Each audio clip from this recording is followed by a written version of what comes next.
Welcome back to my YouTube channel and another video. On this video, I'll talk about studying in Canada. I will go through the first steps that you need to take in order to get here.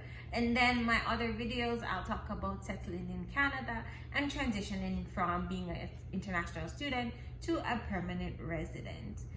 So in this video, first of all, I want to kickstart this video to talk about choosing a program. That's the first thing that you need to do, choosing a program and the university. So before you choose a program, I always say assess the market trends, know your goals, know the outcome that you are looking for before you even go ahead and select a program. You don't want to select a program because I like this, I might like this, I might be good at this. But you want to assess your knowledge, your skills, and your experiences and to match it up with the market here in Canada. So definitely assessing the market trend is a very important point that I want to hit home. I also have a number of links that I will show as we proceed in this video.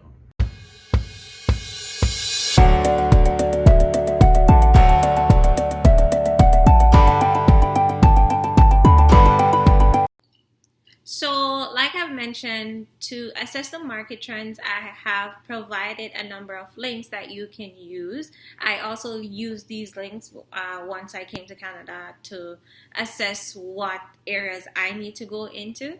So there is JobBank, there's Indeed, there's LinkedIn, and there's Glassdoor. Glassdoor is a very good one as it will tell you reviews on certain companies, the pay rates that they will provide you with. The minimum wage for Ontario, I believe, since October 2020 has been $14.25 per hour. So definitely you want to choose a program that's not keeping you at a baseline at 14. You want to start at least 22. Because even then, it is very difficult starting lower, especially if you are a single person. A number of colleges and universities in Ontario that I am familiar with. There are others that you can definitely look into, but these are the ones that I know. There is also another important point to make about colleges and universities. So make sure whatever college or university that you apply for, it is a designated learning institution. If it's not a designated learning institution, what this means is once you graduate from college or university, you won't be able to apply for a postgrad work permit. The postgrad work permit allows you to work in Canada after you have completed your studies, and it allows you to transition into becoming a permanent resident. So, once again, definitely check, triple check, double check to make sure that the college or university that you're going to is a DLI. I have attached a link below that you can use to check to make sure that the school that you've chosen is in fact a DLI. Way too many times I've seen persons make this mistake where they come here and they go to a private college that's not a DLI. Unfortunately, it does not work and it's not beneficial for you. So definitely check that out. Moving on, just a little point to note. I saw a friend of mine mention this school, so I just wanted to include it there. I didn't know about it, but thank you, Sinead, for posting it. So it's the New Brunswick Community College. It offers programs that are a lot cheaper than here in Ontario. But if you don't have family or friends there and you'd still like to come to Ontario, then it's your choice. I just wanted to mention that so you can look into other universities and colleges in New Brunswick. I'm not very familiar with them, so I just posted this one because a friend of mine relayed this information. So it depends on what you'd like to do. If you'd like to obtain a degree and you don't have your degree as yet, and you might be interested in transitioning from a diploma to a bachelor's degree, I would definitely suggest that you check out the schools that you're going to make sure there is a bridging program. So in this bridging program, what it allows you to do is complete a diploma and then move on to complete a degree at one of the universities of your choosing, but not all the universities will be available for that bridging program. So you can definitely check that out to make sure.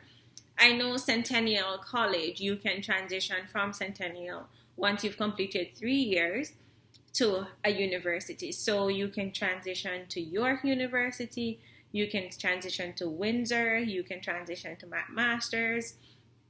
There's a number of universities that Centennial allows you to transition into. And it's a very good deal. It's 5 years, you get an advanced diploma, and you also get a bachelor's degree. So you get the practicality, you get the theory in 5 years instead of doing 4 years degree, then after you're thinking about getting more practical experience and going back for 2 years at 6 years. So 5 years it's an option, just letting you know.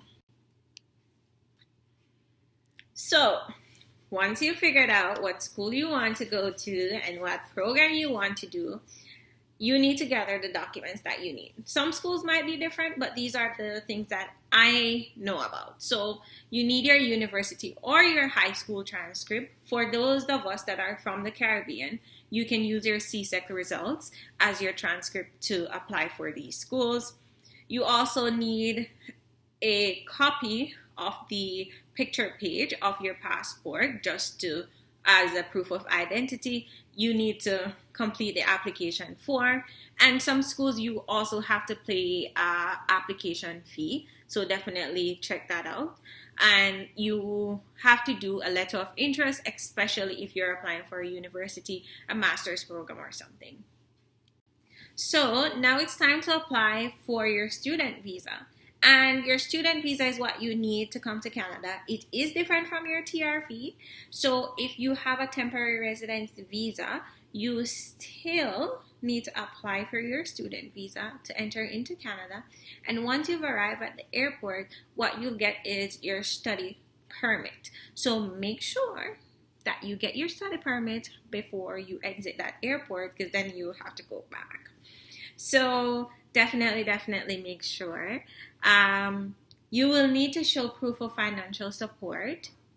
All the financial statements that you get does not have to be your personal statements, but just make sure once you get these statements from your family and friends, make sure you attach a letter of explanation to say, I, Paula Smith, will give access to Owen George to all the funds available in this account and the funds that are shown on this statement. So that's basically something that you need to attach so that they know that you really do have this money accessible to you. You will also need to show approximately 25,000 Canadian, because they want you to show $10,000 for living expenses for a year. And they also want you to show that you can pay the tuition fee, which is approximately 15,000 in Ontario, but it can be more. You can go up to 18,000, especially if you are doing a co-op or a placement with your program. So make sure to check that out. You will also need your police record of countries that you lived in. What you also need to show is your proof of acceptance that you definitely have readily, because you've been accepted to a Canadian school. So you definitely need to make sure that you apply for the school and get acceptance before you go on to apply for your student visa. You will also need proof of identity, the same passport that you use or travel document that you have to show. And you also need an additional 2 passport size photos. Thank you for watching my video. I hope it was very informative for you. I will definitely be bringing more to your attention, so definitely stay tuned. And don't forget to like, comment, share, subscribe, and hit the notification bell so you will be aware when I post a new video.